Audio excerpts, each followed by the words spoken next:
backyard. And, people go, no, there's no pools. I don't see any of that. I don't see that view. And so as a coach, we want to say, listen, your point of view is correct, but I would like you to relinquish that voluntarily because I'm seeing something different. Does that make sense?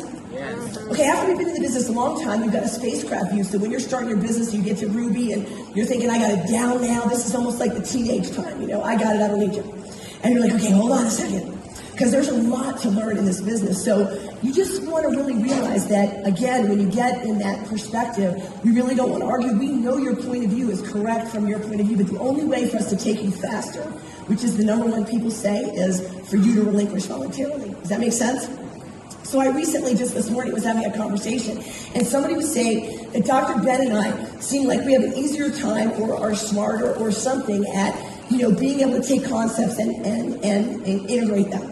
And I said, I don't think that Dr. Ben and I are smarter. I looked at Dr. Ben, I said, you don't mind me telling him that, do you? And he said, no, he doesn't mind us getting the cat out of the bag. I said, I think the difference between Dr. Ben and I and many people is just that when we hear a concept from someone who is more advanced in their experience than we are, we then wrestle ourselves to the ground on that concept.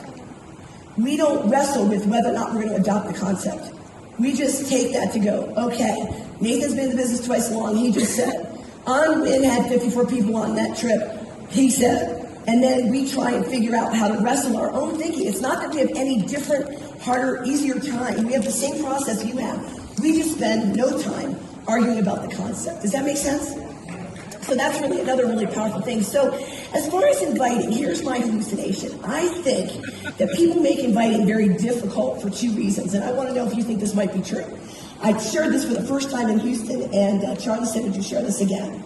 So here's what I said. I said, I think people make inviting scary because they think inviting is more than just that. I want you to know that inviting is not follow-up, and inviting is not presenting, and inviting is not answering questions. Inviting is just inviting. Write that down. Inviting is just inviting. Because if you borrow any of the rest of those components that you have to know any of that, guess what? You don't invite, right? I can't invite till I can present. I can't invite till I can answer that question. No, wait. Inviting is just inviting. Got it? Now here's why I think we do that, and I want you to know and see if this is true. I think the reason why we don't adopt that simplicity is because as a new person, you want to be in charge, you want to look good, you want to remain in control. The control in many people's minds is information. True, not true? You think that might be true? I think that might be true. So one of the biggest things that I want you to know is that the system that we are sharing with you bears most of the burden of the growth of the business. It's in the system, so many of us have to give up our loner tendencies to team strategies. What do you think? Yeah. Okay, giving up your loner tendencies. So I have a favorite movie, and as I've been thinking about inviting, this scene in this movie kept going through my mind, and that was this. How many of you guys seen the movie Dave? I love that movie, and there's this short scene that just made me laugh my head off. And the woman is giving the tour of the White House, and there's all this hustle and bustle and all these other things going on. And so she's in the entryway with a group of people, and she's saying, and here's the entryway of the White House where there's, the grand entrance and the waiting room and whatever. And then she says, and we're walking, and we're walking, and we're walking. And then she says, and so here is the China room where every president gets to choose their pattern of China. And we're walking, and we're walking, and we're walking. And she's talking about another room, and then she goes, oh, there's Bob Dole, and we're walking, and we're walking, and we're walking. So she doesn't stop in any particular thing. She just keeps moving people through the process. And what I want to say about inviting is, you and I are trusted advisors. And we are giving people a chance to think about what they're doing and what we're doing. And taking a good view, and you've noticed that a lot of people have come up on the stage and said, initially I would have said no, or I did say no. But somebody came back and said, you deserve to look at this and really know what you're saying no to. How many times did that get shared this morning? At least 3 or 4, right? So the fun of inviting is, when you think about it with that kind of ease, is that there is no worry about the questions that you have to answer for people, because that's not your part. Your part is just saying, let me take you, as if I'm taking you on the most beautiful tour of your dream house. And you're showing them a living room, and you're talking about, what that's like when you bring people and talk to them about this company. This is a group of professionals who are collaborating in an extremely unusual way. Would you agree? Mm-hmm. And they are, therefore, creating extraordinary financial results. True? And there aren't very many places in the business world that are that exciting. True? And if I was being really conservative, I would say at least 50% of the people that you and I know and don't know have had their incomes pushed in at least half in the last 10 years, and most of them have no chance of recovering it in their primary industry. Would you say that that's true? So when I think about inviting, just as inviting, in fact, Jess is here because I said to him, he was sharing that he's been thinking about the next step in his life, and I said to him, if you're considering that, I want to open up a door that I believe you should absolutely review along with whatever else you're thinking. He became a 1-month executive. He's got 6 people on his team here, and they plan on being Ruby in time for the Jackson Hole thing. And so the reality of the business hit him when he came to the December fly-in. And so instead of thinking that I had to bear everything, even though I could, I knew that I wanted to take him on this lovely, incredible tour. So I brought him to a regional, and then I introduced him to a lot of people, and then I said, I think you should come to Provo, and I think you should meet people. And I had the ease of knowing that basically the system will speak to him in all the things that are in place, because here is someone who's already thinking about their career. And so I just think of myself and you as trusted advisors. You know, think about it. Why don't you come here and let me introduce you to a couple of my partners. Let me introduce you to Bill. Let me introduce you to Karen. This is what 3 ways are all about. Let me tell you about Jeff Mack and what I've learned from him. Let me share with you what some of the partnerships are like. And we're walking, and we're walking, and we're walking. And then let me share with you a little bit about our products and what's happening in that vein. And, you know, the confirmation about the Discovery Channel. And we're walking, and we're walking, and we're walking. And then, you know, I want to tell you a little bit about our corporate partners who have won so many awards and the personal fact that basically you're not even thinking about coming to work for New Skin. What I'm really talking to you about is New Skin working for you. And we're walking, and we're walking, and we're walking. And, you know, then I want to get together with you. I want to find out a little bit about what you're, you know, what you're thinking and where you really wanted to go. And why are you open right now? What kinds of things were you thinking about? And we're walking, and we're walking, and we're walking. And just kind of matching with what they were thinking about already with what we do here.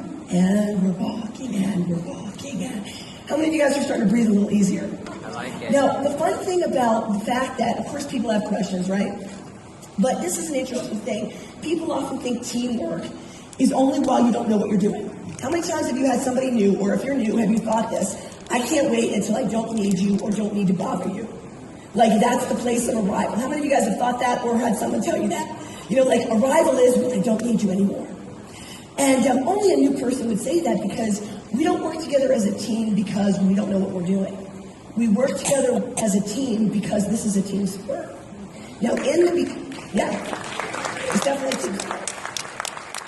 The only time anybody would ever think of working alone is when you're new. Trust me, as team elites, we don't even try or think about that, because the business is all about teamwork. So it'd be like trying to play football by yourself.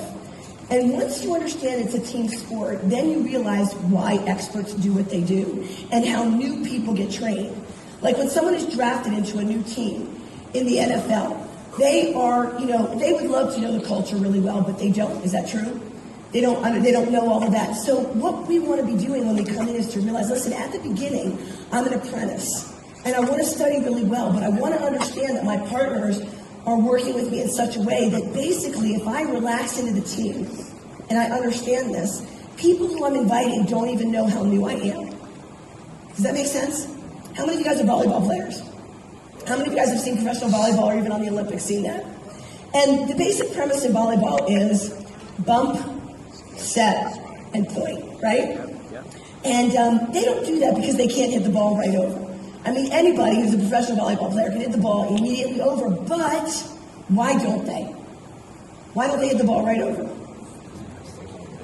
Because when the ball comes over, the first person's job is to bump, and that slows the ball down, right?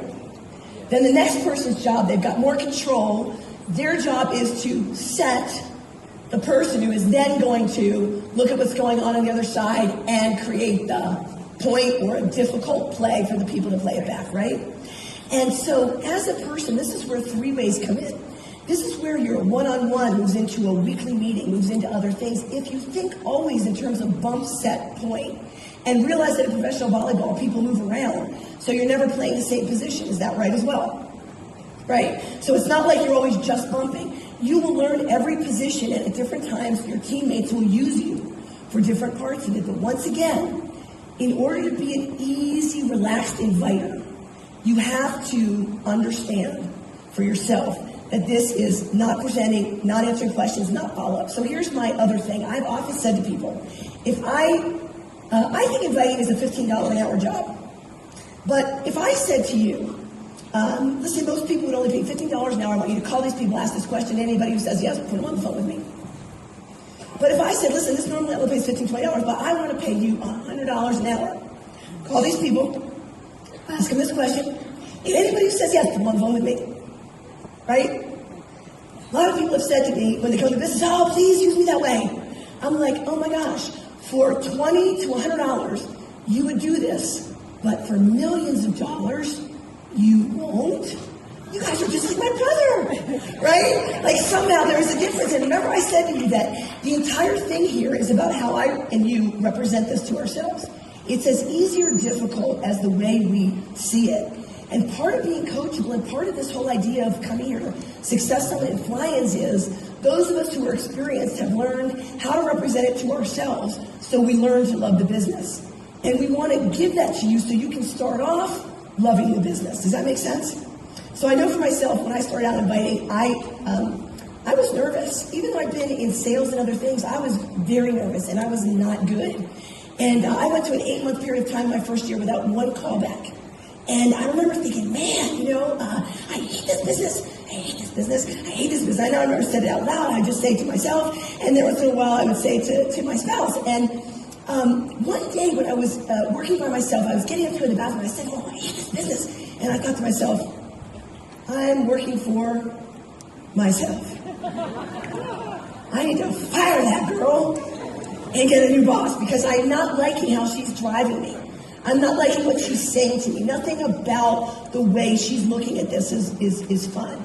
And what's the thing that people have said here? If it's not fun, don't do it, right? I used to cry. I used to say to me, Artis, if it's not fun, you're not doing it right. And I was like, I know. Privately, and then I get on the phone because I understood the work ethic, but I didn't understand how to keep it simple and how to really trust and relax. And so this business really is a lot like tofu.